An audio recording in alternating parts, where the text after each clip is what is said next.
به نام خداوند مهربان.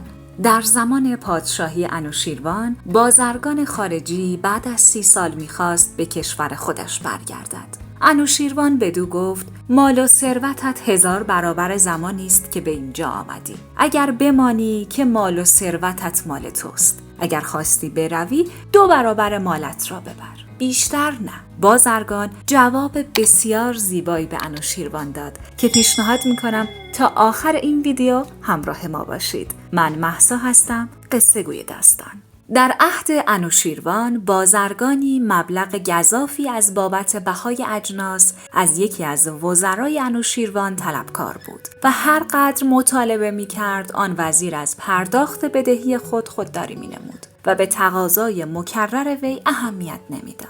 بازرگان ناچار شد شرح قضیه رو ضمن نامه‌ای به استظهار انوشیروان برسونه و حال خودش رو بیان کنه. انوشیروان مرد را بخواند و از زادگاه و وطنش پرسید. بازرگان قصه احوال خود رو به صورت کامل بیان کرد و گفت: مدت چندین ماه است که فلان وزیر این مبلغ به من بدهکار است و هر قدر مطالبه می کنم می گوید زمان بگذرد و چند وقت دیگر به من باز می گرداند. انوشیروان دستور داد بلافاصله طلب بازرگان از خزانه پرداخت شود و بازرگان را با خوشرویی هرچه تمامتر از نزد خود مرخص کرد و هم در آن ساعت فرمان داد تا وزیر را بیاورند و او را تنبیه کرد و برای آگاهی همه اعلام نمودند که هر کس حرمت غریبان را رعایت نکند و حقوق آنان را پایمال نماید و ایشان را برنجاند و بهای کالای تجار را بدیشان نپردازد، سزای او این باشد.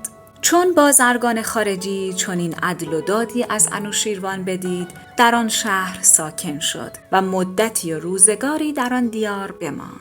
عاقبت پس از سالهای متمادی هوای وطن به سرش افتاد و قصد بازگشت ولایت خود را نمود. مالهای خود را از نقد و جنس جمع کرد و عازم بازگشت شد. چون خبر بازگشت تاجر خارجی در همه جا انتشار یافت، یکی از وزرا از لحاظ خودشیرینی خدمت انوشیروان رفت و گفت: فلان بازرگان خارجی که قریب به 30 سال در این شهر به تجارت اشتغال داشته و ثروتش در حال حاضر 1000 برابر سرمایه موقع ورود به این کشور شده است، می‌خواهد از کشور ما خارج شود و مال هنگفتی را که در این مدت از مردم این سرزمین به دست آورده با خود ببرد. و اگر این قاعده مرسوم شود و همه بازرگانان بروند و سرمایه و ثروت خود را ببرند، اقتصاد این مملکت به خطر می‌افتد. انوشیروان آن بازرگان را بخواند و گفت: شنیدم که می‌خواهی از این ولایت بروی و مال و ثروت خود را نیز ببری. رأی ما این است: چنانچه در اینجا بمانی و به کار خویش ادامه دهی، ثروت و مالت همچنان در تصرف و اختیار تو باشد.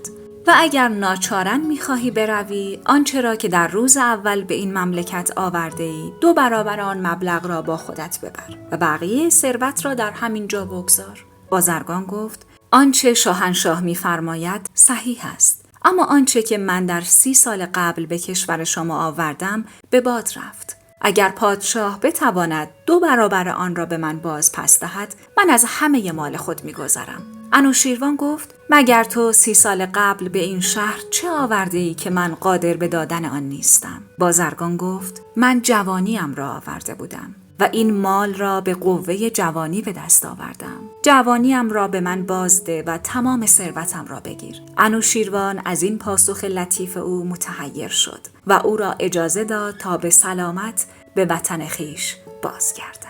امیدوارم که از شنیدن این داستان خوشتون اومده باشه.